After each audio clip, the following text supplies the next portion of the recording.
And the training day gave them a chance to speak to one of Orkney's own baton bearers.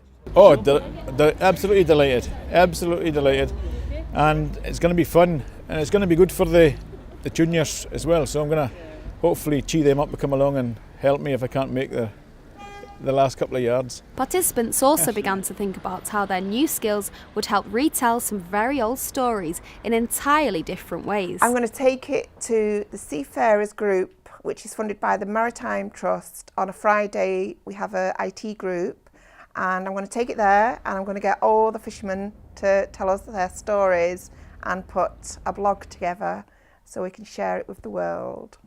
We all produce media. We produce it on a daily basis. Take a photograph, you post it on Facebook, you take something, you post it on Twitter.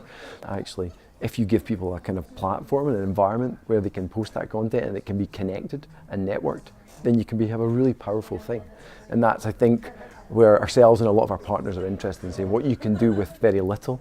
And actually you don't need to have the kind of infrastructures and staffing levels that a mainstream media organisation has. You know, the media, is all different levels. It's a contested landscape, but it's not necessarily a saturated landscape. There are places where local groups can produce media. We're reaching out to groups that perhaps aren't well represented, haven't maybe had the opportunity to be represented in mainstream media very effectively. So we want to give them the tools that they can then use to tell those stories. Residents living next door to the biggest of the Games venues were also finding they could talk more confidently about life in the shadows of the stadium. I've been here that long and I wouldn't leave Brisbane.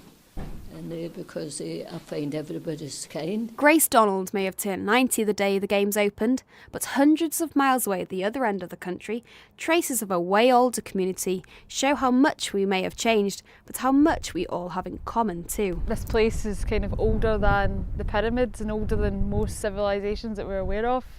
And being in Orkney today and realising that a lot of the tools that we use are just so kind of insignificant, they're just another form of passing on stories. It's kind of cool to end the day where we're the kind of site of one of the oldest civilisations that's been, recorded, found. You can walk amongst us and see where communities came together, and at the same time we're doing a project that kind of shares over online stuff that we don't see, but essentially in a way we can leave behind these stories because they're there to be discovered.